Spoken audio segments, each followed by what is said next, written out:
Le Soleil ce matin qui revient sur justement cette relation entre Dakar et Abu Dhabi. Une dizaine de mémorandums d'entente signés hier entre Dakar et Abu Dhabi. L'axe s'accélère, titre le journal Le Soleil ce matin. Le quotidien national revient pour justement donc éclaircir et élucider parmi les projets d'envergure concernés le réseau gazier sénégalais, la valorisation des mines de fer, la création du comptoir de l'or, l'installation d'une unité de production d'engrais, la construction de logements sociaux et la digitalisation des finances publiques. Vous le savez donc, cette délégation émirati qui est donc arrivée au Sénégal hier, qui a justement fait un crochet au palais présidentiel pour discuter avec le chef de l'État, le président, son Excellence Bassirou Diomaye Diakhar Faye, avant d'aller donc à la primature où ils ont rencontré donc le chef du gouvernement Ousmane Sonko et d'autres secteurs du gouvernement sénégalais. Le journal Direct News revient sur l'affaire Mimi Touré. Le rapport de l'IGE, l'inspection générale d'État, atterrit au pôle judiciaire financier, nous informe le journal Direct News ce matin. Le contrôle du CES, le Conseil économique, social et environnemental, rappelez-vous, qu'a dirigé Mimi Touré, une compétence exclusive de la Cour des comptes, informe le journal ce matin.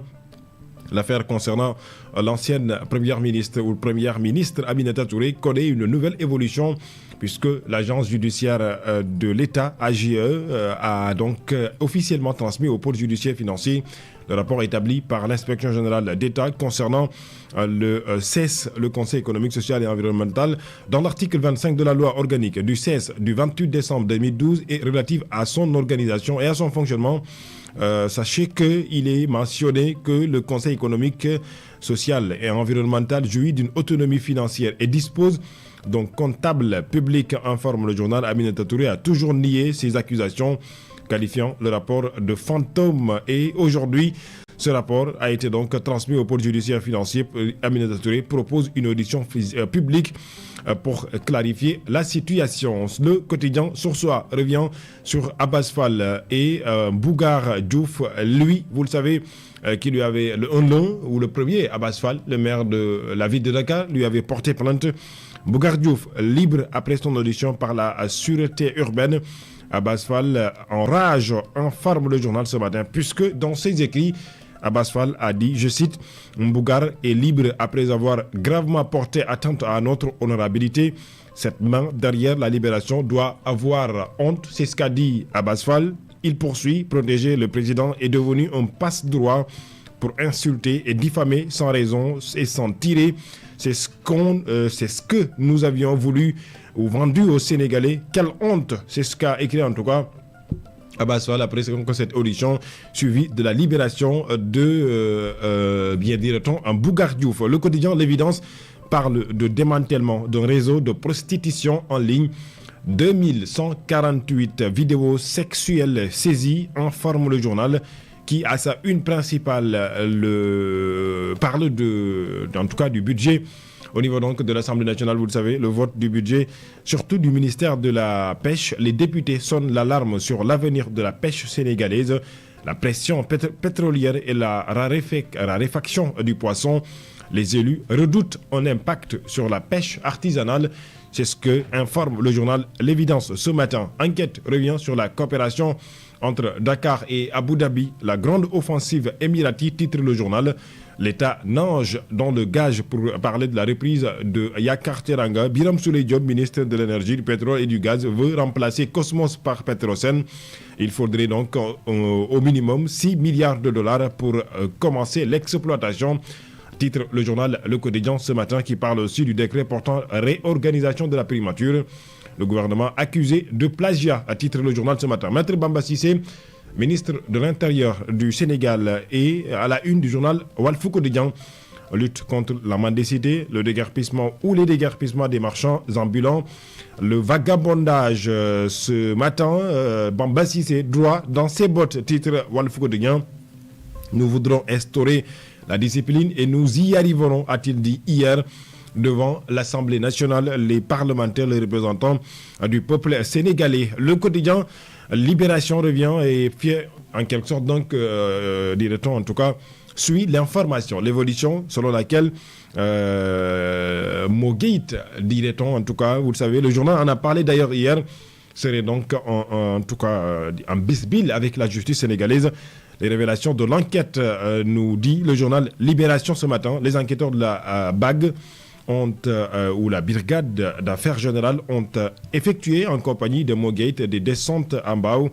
Selon le journal ce matin, à Yoff, mais aussi à Thiès, 2 véhicules, une Bentley et une Chrysler soustrait de la saisie judiciaire retrouvée. Les 5 autres véhicules que Mogate disait être à Thiès et Mbao introuvables selon le journal ce matin. À retrouver également donc les détails dans ce quotidien Libération, là où l'info revient sur Mimi Touré.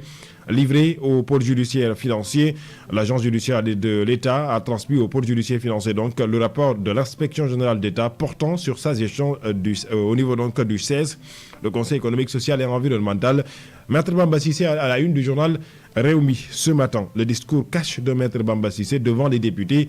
Il a dit, je cite, « J'assume mon amitié avec Ousmane Sonko, man damoko bëgg », a-t-il dit hier devant les députés, sous les applaudissements donc des parlementaires, en tout cas de ceux qui sont du groupe majoritaire PASTEF. Le journal Point Actu sur la guerre des mots des lieutenants ce matin, notamment donc, vous le savez, à la suite de cette sortie de Bougar Diouf sur le maire de Dakar qui lui a porté plainte. Mais finalement, Bougar a entendu par la sûreté urbaine puis libéré.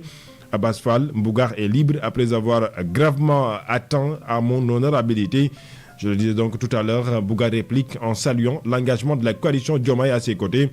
Après une série d'attaques contre Diomaye, son chef de cabinet avait appelé à respecter le président de la République, Bassirou Diomaye Diakhar Faye. La prostitution en ligne au Sénégal, un fait qui existe, un vaste réseau de contenu pornographique démantelé par la division de la sécurité, en tout cas, dirait-on, c'est ce que nous informe ce matin. Donc, le journal Point Actu, là où Turbine, ce matin, titre toujours sur Abbas Fall qui lance une attaque frontale contre Diomaye. Selon le journal, Maître Bamba Cissé, ministre de l'Intérieur aussi à la une du journal La Turbine du groupe des médias. Le ministre de l'Intérieur, Maître Bamba Cissé, assume son amitié avec Ousmane Sonko. Yor revient sur les soupçons de collision. Madiambal Diagne rencontre un haut magistrat sénégalais dans la plus grande discrétion, informe le journal Yor ce matin, qui revient, je cite, sous le coup d'un mandat d'arrêt international pour le scandale Ellipse Project et exilé à Paris. Madiambal Diagne a rencontré dans la plus grande discrétion une haute autorité judiciaire sénégalaise. Cette rencontre ou cette entrevue secrète relance là où les interrogations sur d'éventuelles collisions au sein de la justice sénégalaise et son influence qui pourrait exercer l'exilé sur son propre dossier et ceux de sa famille.